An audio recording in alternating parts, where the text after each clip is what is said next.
Air force अपने 91 साल पूरे कर वैश्विक स्तर पर आसमान में अपना परचम लहरा चुकी है।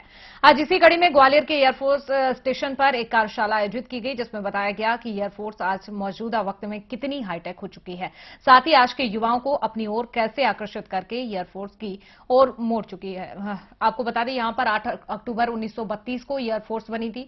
उस समय वायुसेना की स्ट्रेंथ 25 जवान की थी, इसमें से 19 लड़ाकू पायलट थे। उसके बाद से आज तक वायुसेना में न सिर्फ स्ट्रेंथ बढ़ी, बल्कि यहां पर नई टेक्नोलॉजी भी आई है। इसके साथ ही इंडियन एयरफोर्स दुनिया की चौथी सबसे बड़ी एयरफोर्स बन गई है।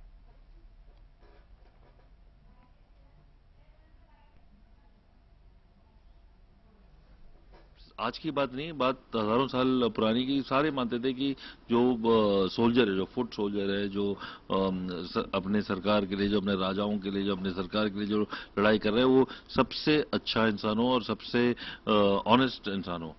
आज के डेट में भी मैं आपको यही कहना चाहूंगा कि यही स्थिति है।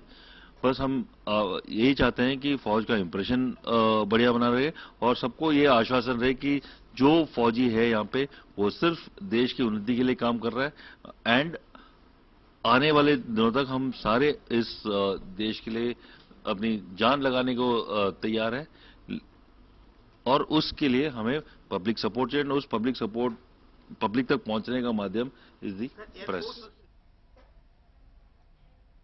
भारतीय वायुसेना यानी कि विश्व की सबसे शक्तिशाली सेना मानी जाती है और खास तौर पर आप यहां पर देखेंगे कि मिराज और सुखोई जो जैसे विमान यहां पर हैं, और मैं अपने कैमरामैन को कहूंगा दिखाएं थोड़ा सा।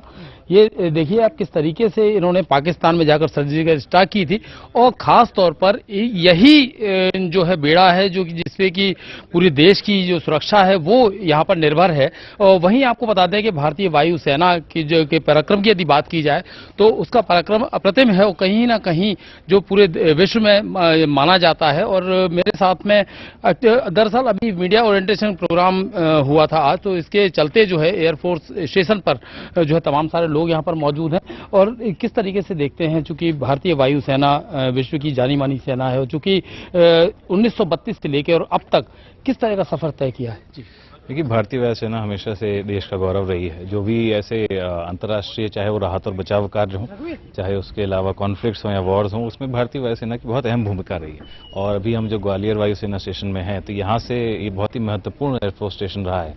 यहाँ से काफ़ी मेजर ऑपरेशंस में डिप्लॉयमेंट भी हुआ है, कई लड़ाकू विमान भी यहाँ से गए हैं। तो अगर आप देखें तो भारतीय वायुसेना भारत के लिए और पूरे देश के लिए एक बहुत ही गौरवपूर्ण एक सशस्त्र बल निकल कर साबित हुई। ये देखिए सुखोई भी यहाँ पर है, चेतक भी यहाँ पर है और मिराज भी यहाँ पर है। तो मिराज ने जिस तरीके सर्जिकल स्ट्राइक की थी पाकिस्तान से, यहाँ से उड़े थे, तो उसके बाद में कहीं ना कहीं गौरव का विषय तो है ही। लेकिन ग्वालियर के लिए किस तरीके से देखते हैं, चूंकि एयरफोर्स स्टेशन है, किस तरह की सुरक्षा वगैरह कैसे क्या रहती है?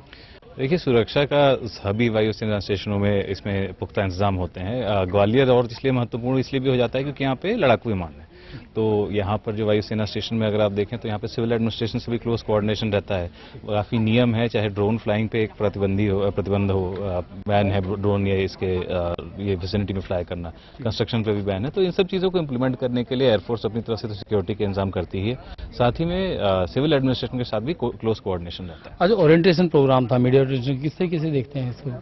देखिए, ये एक कदम है कि मीडिया के साथियों से वायुसेना की जो कार्यशैली है या फिलॉसफी है उसको साझा किया जा सके और मीडिया के माध्यम से देश भर के युवाओं को और लोगों को वायुसेना के बारे में बताया जा सके। उनको तो कहीं ना कहीं युवा, देश का युवा भी इस पर गर्व करता होगा। भारतीय नौसेना, भारतीय वायुसेना और तमाम सारी जो सेनाएं हैं वो यहाँ पर जो है गर्व का विषय तो है ही, लेकिन विश्व में एक अपनी बड़ी पहचान बना चुकी हैं, क्योंकि 1932 से लेकर वायुसेना का जो गठन हुआ था उसके बाद से आज तक आत्मनिर्भरता की दिशा में भी वायुसेना आगे बढ़ रही है। Sanjay Sharma, TV 27 news, Gwalior.